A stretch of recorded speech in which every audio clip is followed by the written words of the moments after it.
जैसे मणिपुर में अपने संगी साथियों द्वारा बेटी के साथ मानवीय व्यवहार में, बीएचयू छात्र अभद्रता कांड में, खीरी किसान हत्याकांड में, हाथरस की बेटी के बलात्कार हत्या व कानपुर देहात कांड में जहां मां बेटी को झोपड़ी में जिंदा जलाकर मार डाला, ऐसे अनगिनत उदाहरण हैं।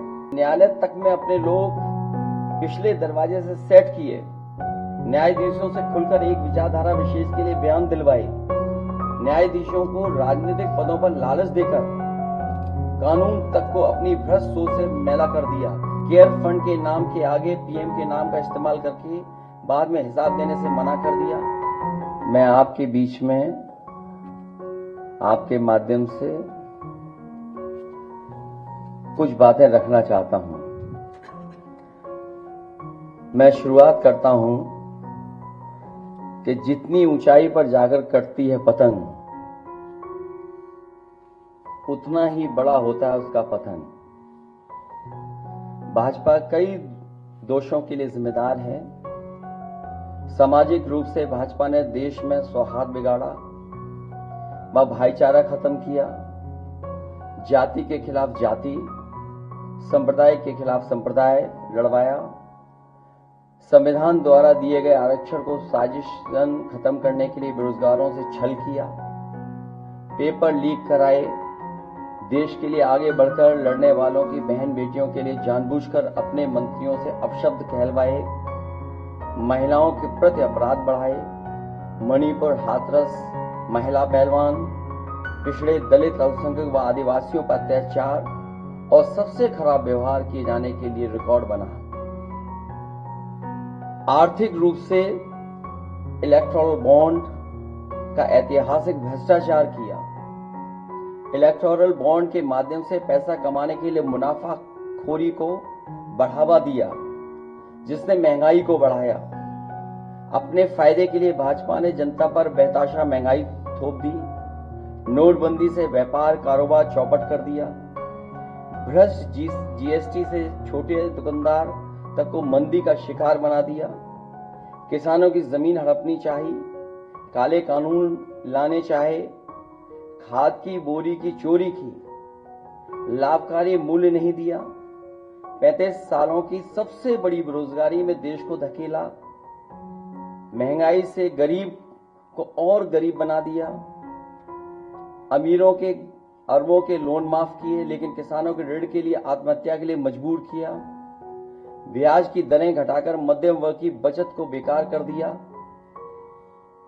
बैंकों में तरह तरह के चार्ज और पेनल्टी से लोगों के खाते दीमक की तरह अंदर ही अंदर खा गए, बैंक लॉकरों के नाम पर जिम्मेदारी से पल्ला झाड़ लिया, नैतिक रूप से चंदे तक का पैसा खा गए, केयर फंड के नाम के आगे पीएम के नाम का इस्तेमाल करके बाद में हिसाब देने से मना कर दिया, अपराधियों को शामिल करने, उनके कृत्यों पर पर्दा डालना, जैसे मणिपुर में अपने संगी साथियों द्वारा बेटी के साथ मानवीय व्यवहार में, बीएचयू छात्र अभद्रता कांड में, खीरी किसान हत्याकांड में, हाथरस की बेटी के बलात्कार हत्या व कानपुर देहात कांड में जहां मां बेटी को झोपड़ी में जिंदा जलाकर मार डाला, ऐसे अनगिनत उदाहरण हैं।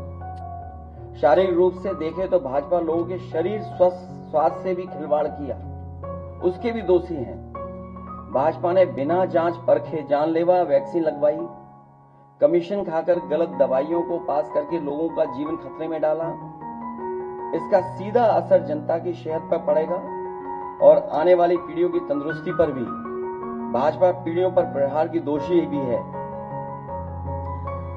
मनोवैज्ञानिक रूप से लोगों के दिल और दिमाग में जानलेवा वैक्सीन लगवाने के बाद बीमार होने पर डर बैठा दिया। महिलाओं के अंदर असुरक्षा का भाव घर कर गया। युवा अनएम्प्लॉयमेंट या अंडर एम्प्लॉयमेंट से डिप्रेशन का शिकार हुआ। राजनीतिक रूप से चंडीगढ़ के मेयर चुनाव में कैमरे के सामने धांधली की, चुनी हुई सरकारें गिराई, खरीद फरोख्त का नकारात्मक सियासत को जायज ठहराया, पारिवारिक रूप से राजनीतिक फायदे के लिए परिवारों को लड़वा दिया, भाई के खिलाफ भाई को। मानसिक रूप से भाजपा ने अपने ही समर्थकों को हिंसक बनाया, मॉब लिंचिंग को मानसिक रूप से सही ठहराने की साजिश की, आपराधिक रूप से ऐसे लोगों को मंत्री पद दिया और बनाए भी रखा जिन्होंने किसानों की हत्या की, जो महिलाओं पर अत्याचार शोषण के दोषी हैं। न्यायालय तक में अपने लोग पिछले दरवाजे से सेट किए, न्यायाधीशों से खुलकर एक विचारधारा विशेष के लिए बयान दिलवाए, न्यायाधीशों को राजनीतिक पदों पर लालच देकर कानून तक को अपनी भ्रष्ट सोच से मैला कर दिया। यही काम यूनिवर्सिटी, कॉलेज, स्कूलों में किया। नौकरशाही में लेटरल एंट्री के बहाने यही धांधली की। योजना आयोग खत्म किया।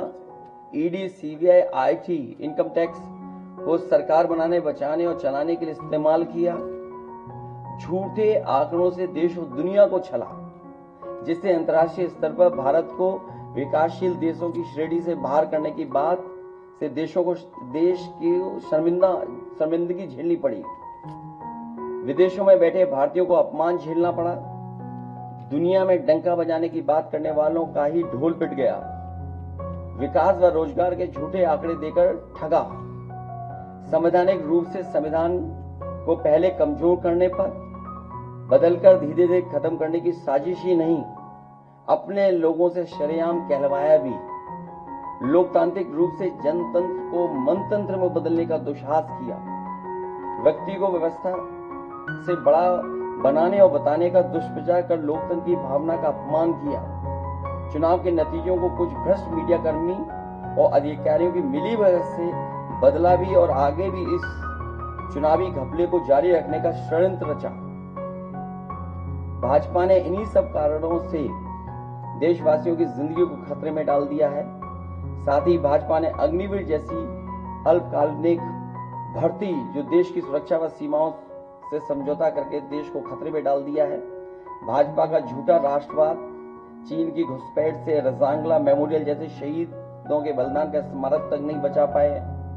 भाजपा की भ्रष्ट नीतियां बीते कल के लिए नहीं बल्कि भविष्य में भी देश की रक्षा के लिए असमर्थ व अक्षम है। इसलिए जनता इस बार गांधी जी को याद करते हुए करो या मरो की तरह आंदोलित हो गई है और अपने देश के भविष्य बचाने के लिए नया स्वतंत्रता आंदोलन लड़ने के लिए तैयार बैठी है।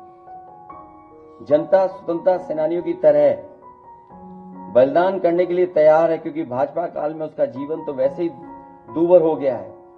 जनता की सकारात्मक सक्रियता से देश नकारात्मक ताकतों से आजाद होने जा रहा है।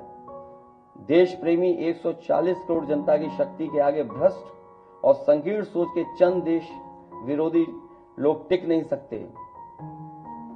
देश का युवा फिर से कफन सर पर बांधकर कह रहा है, मेरा रंग दे बसंती चोला। मैं कहना चाहता हूं, इंडिया की जीत देश और देश की जनता की जीत साबित